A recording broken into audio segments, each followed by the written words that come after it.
एक बार फिर से आपको बड़ी खबर पर अपडेट कर दें कि राम मंदिर मामले पर नई तारीख 29 जनवरी है। सीजेआई अयोध्या केस पर नई बेंच बनाएंगे। ये देखिए, सुप्रीम कोर्ट के बाहर प्रदर्शन हो रहा है और मुख्य न्यायाधीश को कहा जा रहा है कि वो हिंदू समाज को धोखा दे रहे हैं।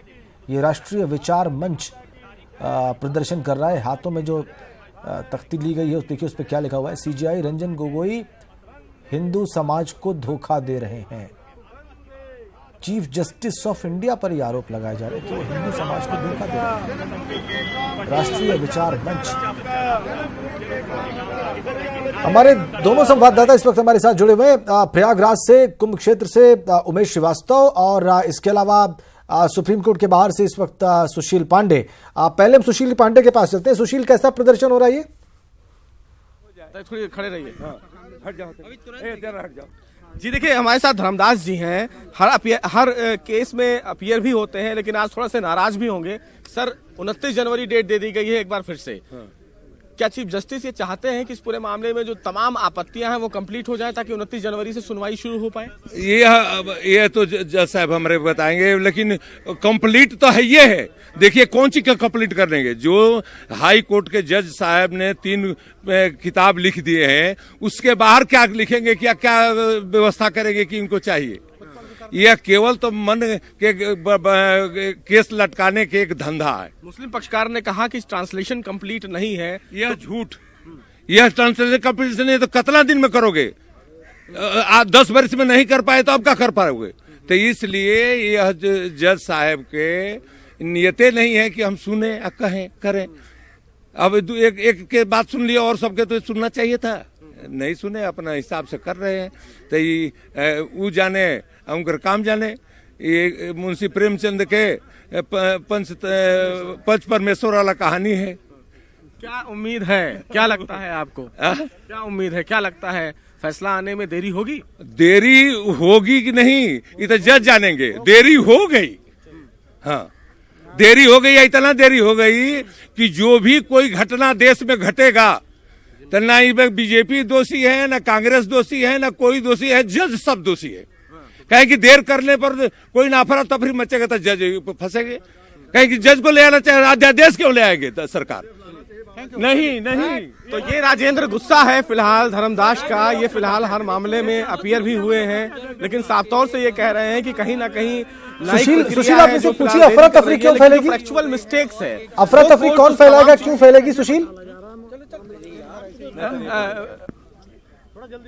एक सवाल है कि अफरा तफरी जो फैलने की बात कर रहे हैं वो क्यों अफरा तफरी? यह जो देर होगा तो यह जो अफरा तफरी क्यों मचेगा?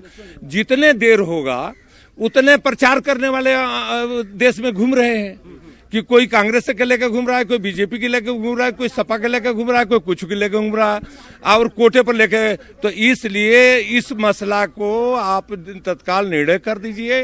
नहीं निर्णय करते हैं तो जितना भी कोई दोष होगा तो सबको सुप्रीम कोर्ट पर जाएगा। तो न्यायालय में है तो तमाम चीजों को जब तक कंसीडर कोर्ट नहीं करेगा तब तक कैसे हियरिंग होगी? यह मामला कोर्टे में है, करेगा कई साल में करेगा, कई हजार वर्ष में करेगा, ये भी तो उसको बताना चाहिए।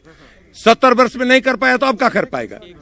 इसलिए इसको 10 दिन में, 5 दिन में निर्णय करना चाहिए, नहीं कर रहा। आप लोगों का क्या मूव होगा? आप फिलहाल कुछ करेंगे आगे? आप लोग कोई धर्म सभा करेंगे, कुछ करेंगे? धर्म सभा कोई कुछ नहीं करेंगे। हम लोग करेंगे कि कोर्ट पर जब तक ही देश में न्याय प्रक्रिया से देश चलेगा, न कि संविधान से देश नहीं चलता है। न्याय मिले सबको तो न्याय कोर्ट ही देगा, न कि कोई व्यक्ति देगा। तो न्याय पर कोर्ट पर दबाव दिया जाए, कोर्ट को कहा जाए। हमने लोकसभा में भी इसको पेश किया जाए कि राज्यसभा में पेश करके इनका हटाने का कोशिश किया जाए, चाहे जो भी किए करे। आप चाहते हैं अध्यादेश लाए सरकार कुल मिला के? नहीं, अध्यादेश नहीं।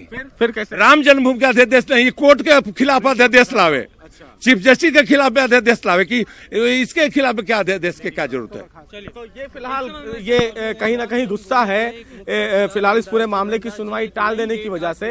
लेकिन राजेंद्र, जो फैक्चुअल मिस्टेक्स है वो फिलहाल यही है, क्योंकि जस्टिस यूयू ललित इस मामले में अपीयर हो चुके हैं, तो मामले में सुनवाई हो ही नहीं सकती है। बिल्कुल, ऐसी आपत्ति बिल्कुल, मुस्लिम बिल्कुल। पक्षकारों की तरफ से सुशील, थी। दूसरा की जो डॉक्यूमेंटेशन है उसमें बदलाव की जरूरत है। तो सुनवाई भी करते हैं। बिल्कुल बिल्कुल सुशील, एक सवाल यह है कि वहां पर प्रदर्शन हो रहा है, तस्वीरें हमारी स्क्रीन पर हैं।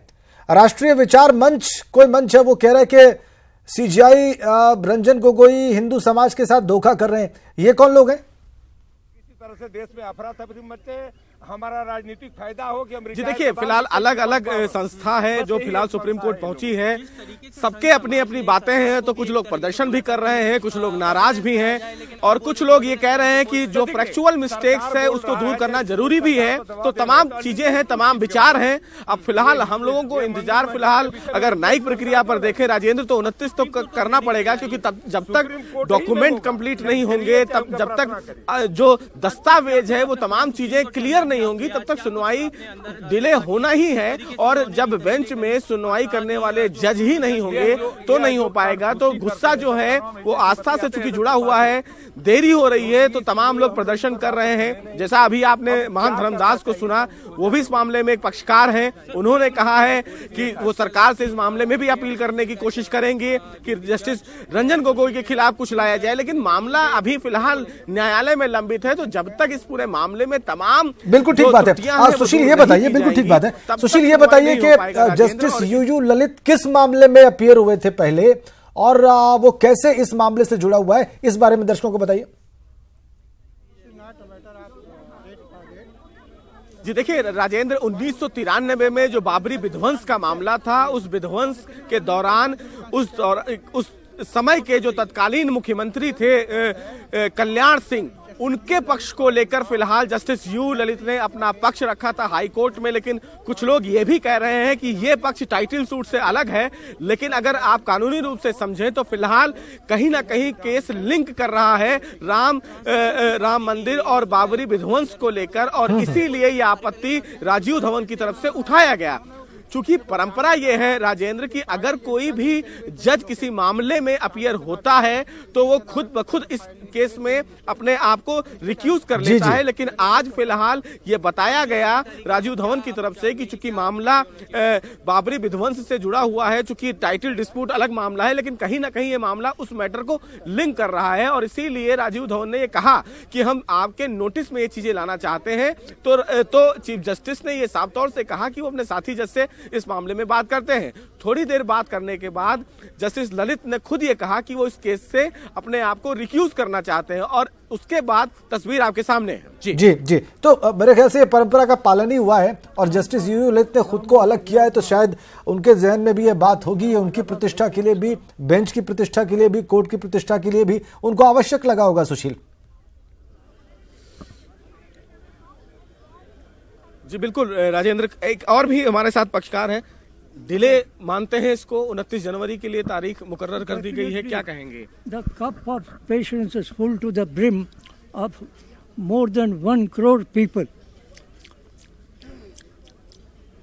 My prayer at Allahabad High Court was that the suit property filed by the Sunni Waqf Board is not maintainable, because as per Quranic versions, Hazrat Muhammad Sahab ने सूरह तौबा आयत number 107. The point is when all document will not completed, then how can be the court will hear the matter continue?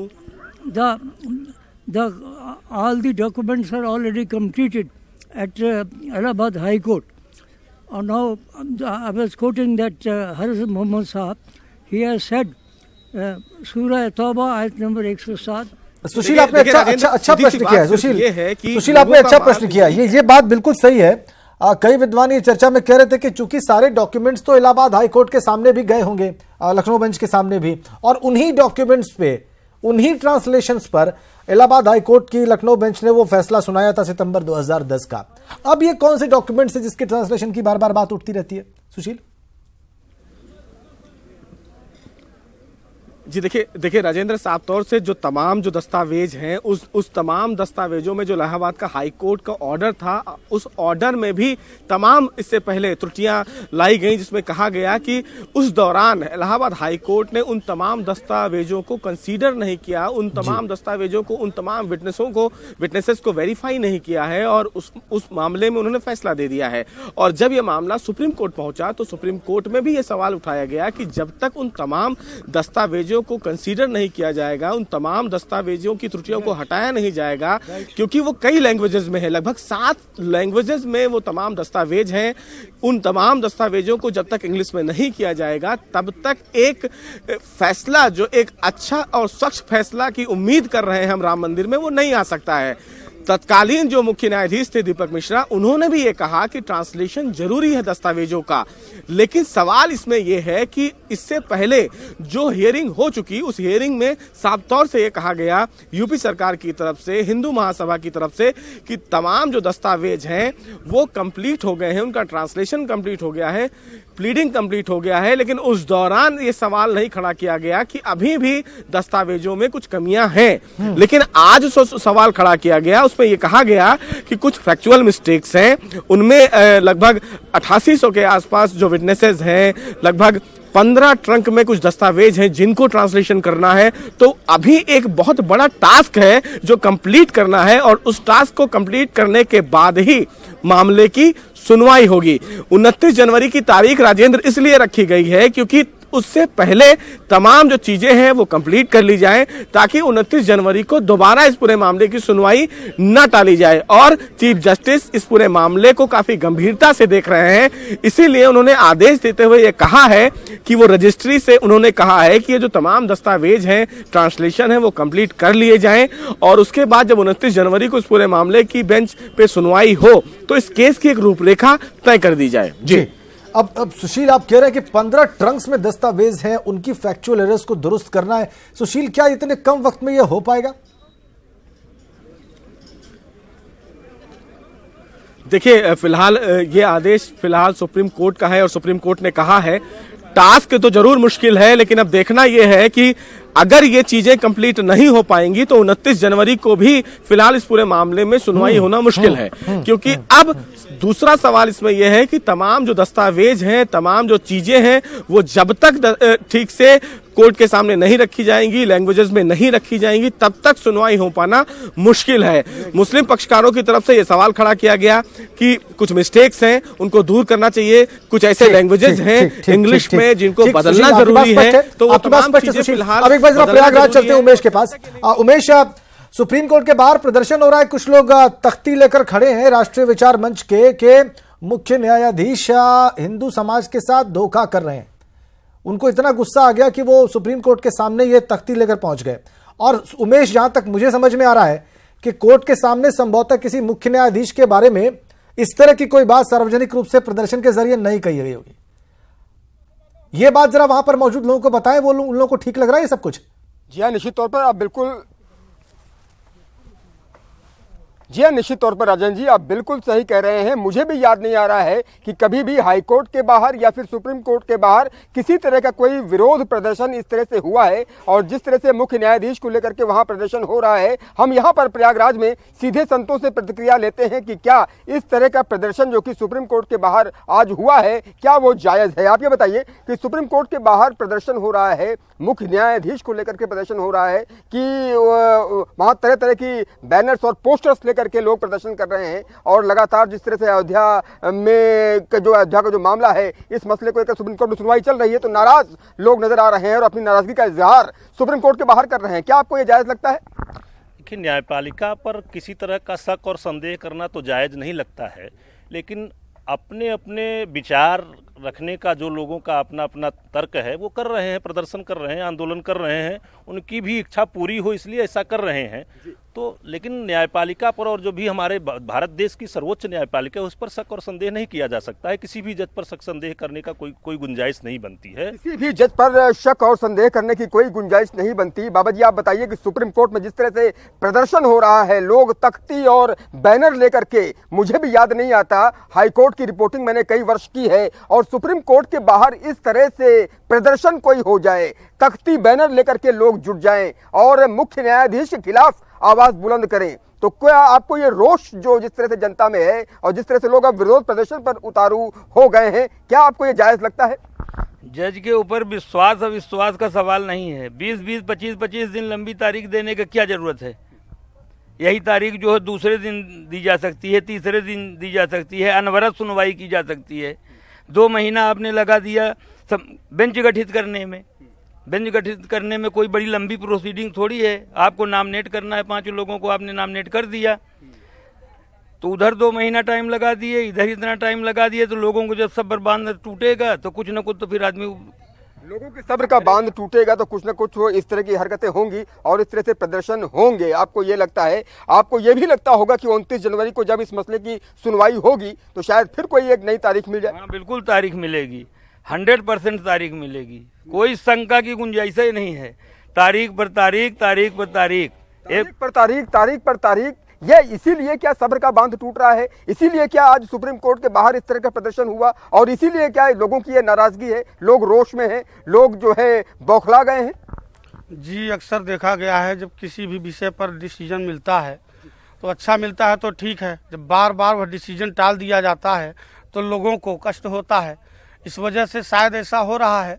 लेकिन लोगों को कष्ट होता है, लेकिन उसके विरोध करने का अपना तरीका है। लेकिन सुप्रीम कोर्ट के बाहर इस तरह का प्रदर्शन बिल्कुल नहीं होना चाहिए, क्योंकि किसी मुख्य न्यायाधीश पर अगर अविश्वास इस तरह से सुप्रीम कोर्ट के बाहर हो तो ये हमारे लोकतंत्र के लिए, हमारे संविधान पर हम विश्वास रखते हैं। ठीक, उमेश, आप बिल्कुल ठीक कह रहे हैं। ऐसे में अगर बल्कि मान धर्मदास जो कि पक्षकार हैं, उमेश, वो तो कह रहे हैं कि सरकार को चाहिए कि लोकसभा और राज्यसभा में कोई प्रस्ताव लेकर आए ताकि मुख्य न्यायाधीश को ही हटा दिया जाए। वो तो यहां तक कह रहे हैं सार्वजनिक रूप से, और ये भी कह रहे हैं कि अफरा तफरी फैलेगी तो उसके लिए कोर्ट जिम्मेदार होगी, कोई राजनीतिक दल जिम्मेदार नहीं होगा। बहुत धन्यवाद उमेश आपका, प्रयागराज से ये रिपोर्ट करने के लिए, लोगों से बात करने के लिए, और बहुत धन्यवाद सुशील पांडे, सुप्रीम कोर्ट से तमाम डिटेल्स हमारे दर्शकों तक पहुंचाने के लिए।